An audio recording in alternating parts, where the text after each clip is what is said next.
is good to be back in Las Vegas. On January 29, 2013, President Barack Obama spoke in Las Vegas, Nevada, about his plan for a comprehensive immigration reform, as he called it.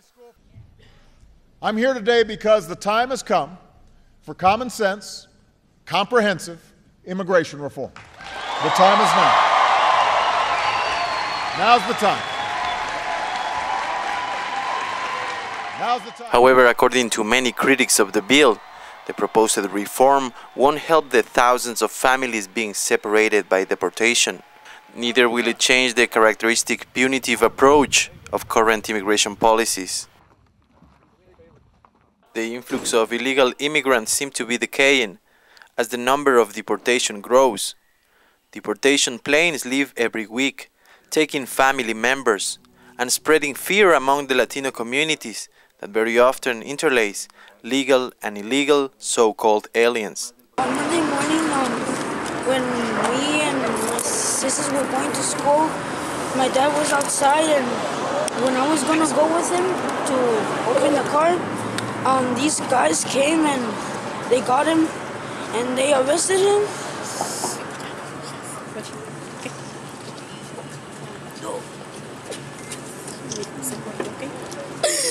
They arrested him and I was trying to say goodbye to my dad, but they got him, and when I was trying to say goodbye, they pushed me in, and I fell on the ground, and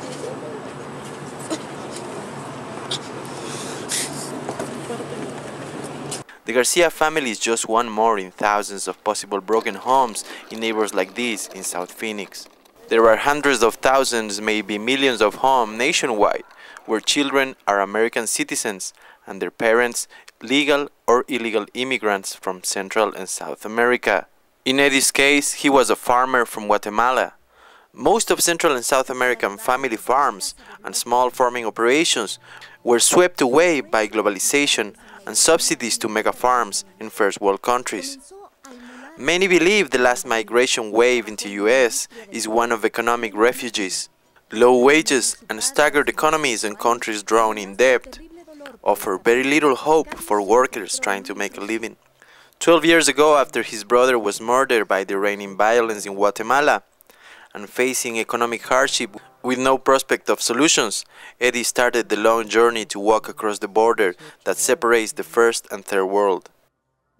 A decision that led him to find work, a family, and a life of peace here in Phoenix, Arizona. A decision that also landed him in jail, facing deportation. According to data obtained by colorlines.com, under the Freedom of Information Act, 204,810 deportations to parents with U.S. citizens' kids between July 2nd, 2010 and September 31, 2012. Me dice mi esposo, ¿cómo voy a llevar a mis hijos a Guatemala, donde no tenemos dónde llegar? No tenemos un hogar. Por lo que pasó allá en Guatemala, el terremoto, pues destruyó nuestra casa. Y mis hijos dicen, ¿cómo nos vamos a ir a un país donde no es de nosotros? Este país es de nosotros y aquí tenemos que estar. In the United States, I like it here because in Guatemala, I don't know anything there and I don't know any people. Only my brothers and sisters over there, other ones. Well, I don't like guys who like what they do, so I've been showing on TV telling Obama to stop this deportation and to stop ICE to stop doing this.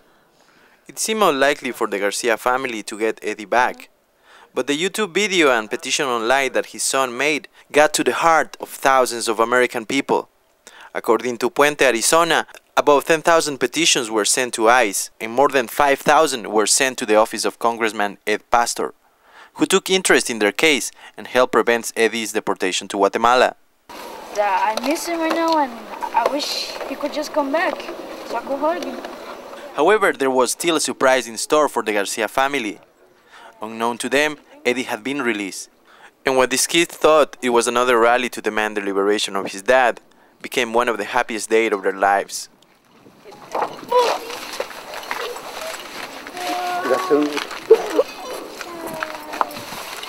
Masito. Está bien, gracias por todo lo que hicieron. Es un gran hombre, ¿no?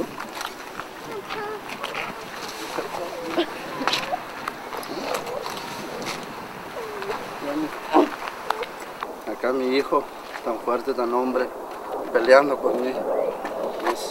Me siento orgulloso de mi hijo. Siempre le he dicho que sea fuerte como su padre. Y no, muchas personas con la misma situación mía, que quizás no tenemos culpa de nada. Nomás con el hecho de ingresar a este país nos condenan, nos ponen cargos. Y pues también merecen como yo la oportunidad que tengo y que tuve. Under the Obama administration, deportation numbers have steadily risen. As of July 2012, Obama deported 1.4 million illegal immigrants since the beginning of his administration, more immigrants on average than President Bush deported. But not only people with brown skin claim for immigration reform. Timothy Scott is a 32-year-old American citizen from Virginia, a lower-class kid out of the U.S. Army working his way up. He had earned an automotive degree when he met Mary Stair, the love of his life.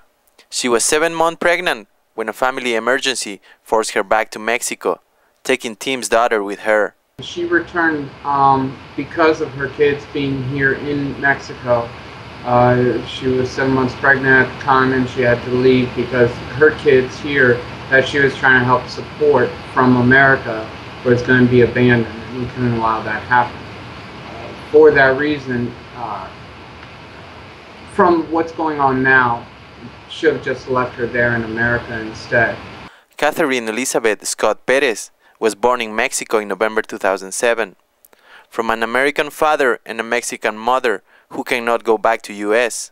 When she was born, her father Tim was in Virginia, US, working 2 jobs to make ends meet, to pay for his student loan, and to send money to Mexico for his now separated family. The situation currently that I'm in, I've been separated from my wife for the past 6 years now, due to our immigration laws affecting our family and the complications that come from that, from us being together.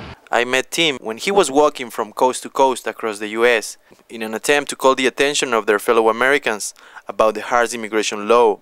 Me walking across country is to see my wife and kids, but not only to do that, but to make a change, to make a difference. People view our immigration laws, our situations as, well, they're just trying to take our job. It's not the case. People see it as an individual. It's a family. It's a family that's been torn apart. It's my family that's been torn apart because of this. And my whole goal is to bring that out, to show people it's not the individual. It's the family that is torn apart. This is why I walk. Mary Stair has a 10-year ban in US soil because she crossed the borders illegally in the first place. We are officially married, but not by the American government. We're married by the Mexican government. My understanding is it shouldn't matter. Once she's married to an American, it does not make it automatic citizenship. You still have to file papers and you still have to pay costs.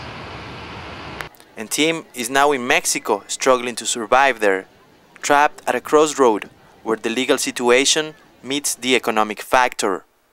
Because Tim is trying to claim his daughter back in the US, but now he will have to prove he has enough income to sustain the family here in the US. Plus, he has to pay for some expensive paperwork. I'm an American citizen. My wife is a Mexican citizen. I am trapped between the 2 countries. The love of my life living in one country, and my life to support my wife and kids in another country and never being able to see them. So am I trapped in Mexico? No, because I can leave, and I actually have to leave. They don't allow me to stay here. And if I could, I would, but I'm not allowed to stay here. Based on official policies like secure communities, which will share data among law enforcement agencies, the number of deportations is expected to rise even more. María Monterroso thinks time is of the essence. O sea, que venga la reforma migratoria, pero no que nos digan, oh sí, pero tienes que esperar 5, 15, 10 años para que te hagas ciudadano. What we heard from President Obama, what we heard from the senators is more of the same things we've heard over the last 4 or 5 years. But what has changed is the deportations. Over 400,000 people are being deported each year. We're asking for those deportations to stop while the plans that the senators and the president have put forth move into effect. Cuéntame is an online community activist network where people speak their minds, many times in rather creative ways. We spoke with Axel Caballero, a founding member of this project. Well, it's certainly what we've seen here in Cuéntame and what we're hearing from our supporters is definitely excitement, first and foremost. Excitement that at least the conversation is starting again. We've been down this road before. We were there in 2007, we were there in 2010. We've seen this before, so there's optimism, but there's also caution. And why is there caution? Particularly for two reasons. One is that while there is a strong comprehensive bill here that need to be considered, there's something missing, and that particular aspect that's missing is human rights element to it. You know, that we hear a lot of talks about securing the border, we heard a lot of talks about enforcement, but what we didn't hear was how does this affect individuals on a day-by-day basis? There is certainly expectation as to what President Obama can deliver. While in neighborhoods like this one in South Phoenix, many families live fearing they may be next. Reporting for The Real News, this is Oscar Leon.